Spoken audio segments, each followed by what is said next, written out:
এই অনন্ত ব্রহ্মাণ্ডের প্রথম নারী কে ছিলেন?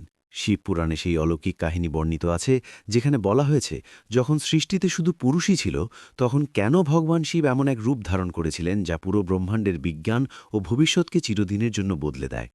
এটি সেই প্রথম মুহূর্তের গল্প যখন প্রকৃতির জন্ম হয়েছিল। কাহিনী অনুযায়ী যখন পরমপিতা ব্রহ্মা সৃষ্টির সূচনা করেন, তখন তিনি তার মানসিক সংকল্প থেকে অনেক মানুষপুত্র সৃষ্টি করেছিলেন। কিন্তু একটি বড় সমস্যা ছিল, সৃষ্টি এগোচ্ছিল না, জন্মমৃত্যুর কোনো চক্রই তৈরি হচ্ছিল না। কারণ তখন পর্যন্ত ব্রহ্মাণ্ডে নারীত্ব বা প্রকৃতির কোনো অস্তিত্বই ছিল না। নারী ছাড়া, মমতা ও সৃষ্টিশক্তি ছাড়া ব্রহ্মার এই বিশাল সৃষ্টি এক ঠান্ডা ও প্রাণহীন জগতের মতো স্থবির হয়ে পড়েছিল। এই স্থবিরতা দেখে স্রষ্টা ব্রহ্মা ভগবান শিবের ধ্যান করেন।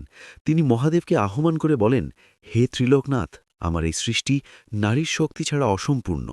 ব্রহ্মাণ্ডের ধারাবাহিক বিস্তারের জন্য আমাকে পরম শক্তির প্রয়োজন। ব্রহ্মার এই আহ্বানে সাড়া দিয়ে মহাদেব পরম জ্যোতিরূপে প্রকাশিত হন। তখন এক মহান অলৌকিক ঘটনা ঘটে, যা ব্রহ্মাণ্ডের প্রতিটি কণাকে শক্তিতে ভরিয়ে দেয়। মহাদেবের ভস্মলেপিত দেহ থেকে এক অপূর্ব দিব্য আলো বের হয়, আর মুহূর্তের মধ্যে তিনি নিজের রূপকে দুই ভাগে বিভক্ত করেন। তার ডান দিকটি জটাধারী পুরুষ রূপে থাকে, আর বাঁ দিকটি ১৬ শৃঙ্গারে সজ্জিত মমতাময়ী পরম শক্তি এক সম্পূর্ণ নারীর রূপ ধারণ করে। ব্রহ্মাণ্ড প্রথমবার মায়ের দর্শন লাভ করে। এটাই ছিল ভগবান শিবের পবিত্র অর্ধনারীশ্বর রূপ। এই রূপের মাধ্যমে মহাদেব সৃষ্টিকে বোঝান, পুরুষ ও প্রকৃতি আলাদা নয়, তারা একই শক্তির দুই রূপ। শক্তি ছাড়া শিব সব, আর শিব ছাড়া শক্তিও অসম্পূর্ণ। এরপর মহাদেবের সেই বাঁ দিক থেকে দেবী শিবা পৃথক হন এবং তিনি ব্রহ্মাকে সৃষ্টির অলৌকিক শক্তি প্রদান করেন।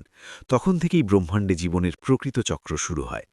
এই মহাজাগতিক ঘটনার সাক্ষ্য আজও পৃথিবীতে বিদ্যমান, তামিলনাড়ুর তিরুচেঙ্গরে অবস্থিত প্রাচীন পাহাড়ি মন্দিরে, যেখানে আজও অর্ধনারীশ্বর রূপে শিবের পূজা করা হয়, যিনি পৃথিবীর প্রথম নারীকে প্রকাশ করেছিলেন। ভগবান শিব ও মা শক্তির এই পবিত্র রূপকে প্রণাম জানিয়ে কমেন্টে লিখুন, জয় অর্ধনারীশ্বর।